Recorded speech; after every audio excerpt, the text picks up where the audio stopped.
de Mozart. Le ministre de l'Intérieur a donc réitéré son soutien à la communauté juive réunie hier soir pendant le dîner du CRIF.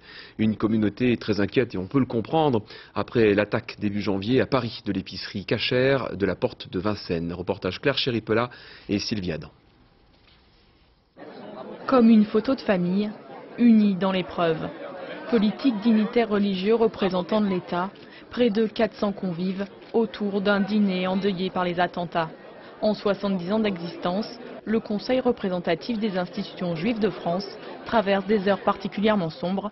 Ses dirigeants s'alarment. Nos enfants arrivent à l'école avec des militaires en armes.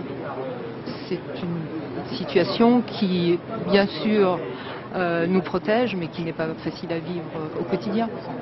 C'est très inquiétant pour les enfants, c'est très inquiétant pour les parents.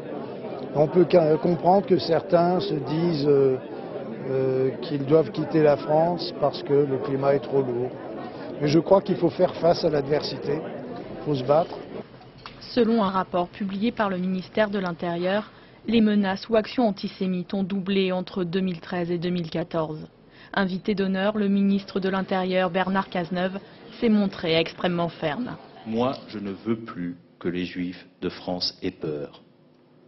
Je veux qu'ils puissent aller dans les synagogues librement et heureux de s'y retrouver avec les leurs, et que les enfants qui vont dans les écoles puissent y aller avec la légèreté qui est celle de l'enfance. J'estime que la République vous le doit, et c'est la raison pour laquelle je maintiendrai ces dispositifs aussi longtemps qu'il y aura ces menaces. Traditionnellement, les représentants des différentes confessions répondent présents à l'invitation du CRIF. Cette année, leur venue est particulièrement attendue. Nous sommes ensemble, on ne peut pas être divisé par une minorité et en même temps on ne peut pas faire l'amalgame entre la majorité des musulmans avec cette minorité. Une ambiance entre apaisement et appel à la sévérité. Le ministre de l'Intérieur a d'ailleurs demandé à tous les préfets de porter plainte systématiquement pour tout propos raciste ou antisémite.